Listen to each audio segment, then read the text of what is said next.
Obviously, certainly very, very pleased with the way we were able to refocus. I wasn't thrilled with our energy and our urgency to start, but we were able to lock in. I think Jamestown's a better team than they showed this afternoon, and we really talked about it not being about Jamestown, but as we round into conference play, we're going to see some really good shooters. I think Jamestown had those, and our urgency, our closeouts, our communication was on point tonight, and it was fun to see. It was good to see.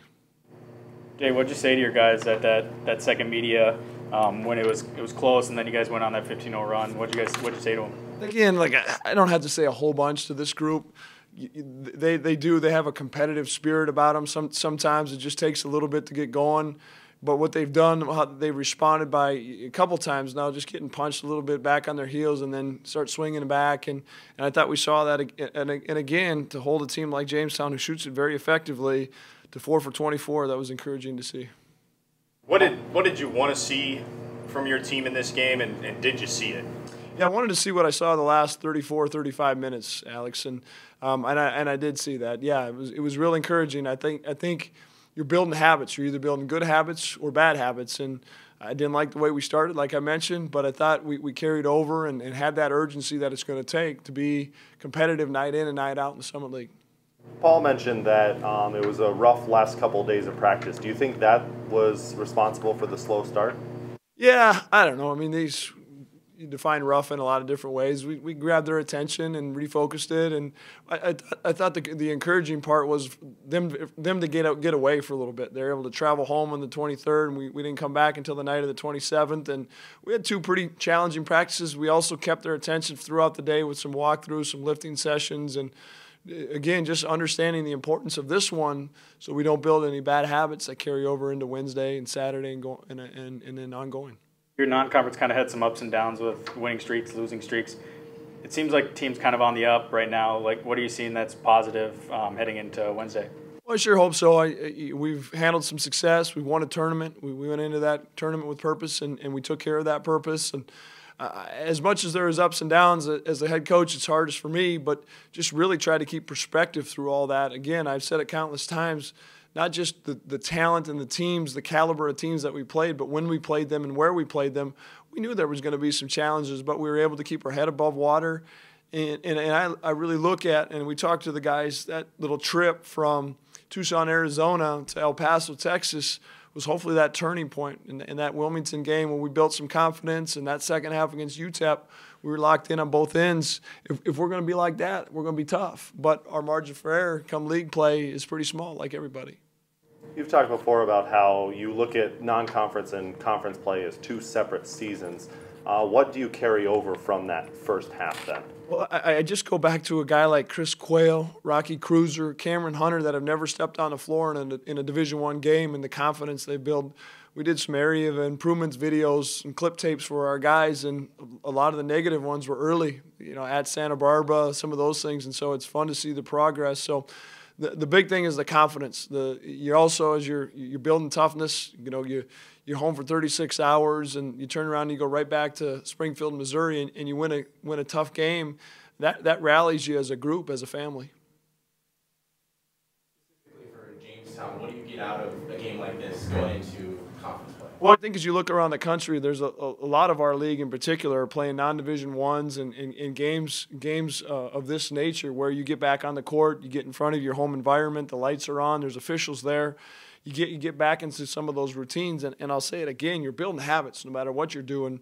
And I was very encouraged because I think we built some positive habits that can carry over if we handle that success into Wednesday night. This was a makeup game, if you will, for IUPUI leaving the conference. Do you feel like this is a benefit to not have to come straight from break and play a conference game right away? Oh, there's no question. Absolutely no question. And we'll see how the calendar lays out. But again, you can see it not only North Dakota State, but a lot of teams within our league and across the country are playing games of this nature. And I think it was so big. I know it was so big to give our guys 3 full days off. And it's a little unnerving as a coach to be away from them that long. But that's part of why we practiced pretty hard and pretty long for the 28th and 29th and needed a game like this to get back into some positive habits in a game atmosphere. Paul said on that assist where he hit Dylan for the dunk and he jumped up, he He said that you're gonna scold them later for a jump pass. Is that true? If they're productive, we'll see. Jump passes are high risk, high reward. That one was a high reward. It was encouraging to see, but he's right. Coach is always preaching about playing off of 2 feet. Honestly, I thought this was the perfect team for us to play. They got a lot of really good shooters. I personally thought they were a pretty good team, but they resembled South Dakota State a lot with how well they shot the ball. And tonight we were just able to close out to some of their shooters. Paul, 8 minutes in the game, you guys seem to be a little sluggish, kind of off that Christmas break. What did Dave say in that second meeting to get you guys going? What got you guys on that 15-0 run?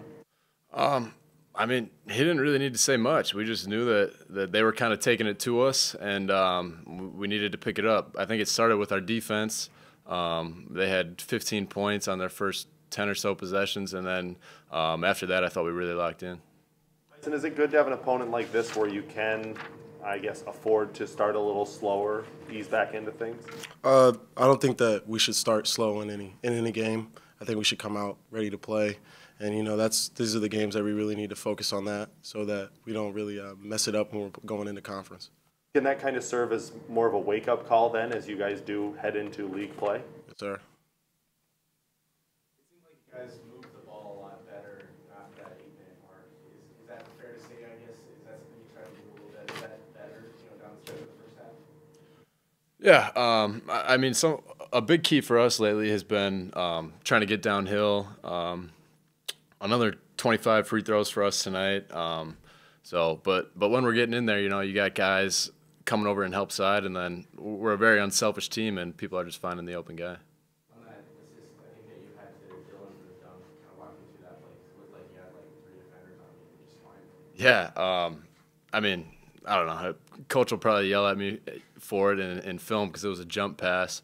But that was just another case of guys playing off the ball. Dylan's very good at that. He sees me going to the hoop. He's a really good cutter, and he caught it and threw it home. Do you like what you've seen so far in this, I guess, non-conference play going into conference play, or I guess do you learn anything going into conference play now? I'll take I think first and foremost, we've been playing really well here the last couple games. We had a real tough schedule kind of to start the non-conference play, and I think now we're a pretty confident group, to be honest. It's just big to have that confidence going into conference, especially with a tough opponent our first game. Kind of walk me through the mentality now as you do get into Summit League play. What's different about this time of year? Everything just gets a lot harder. I think it starts for us in practice. Honestly, we didn't have very good practices these last couple of days, and that's something that if we do on Monday and Tuesday, we aren't going to get a win Wednesday night. So we got to come focused on Monday and get ready and focus on the game plan.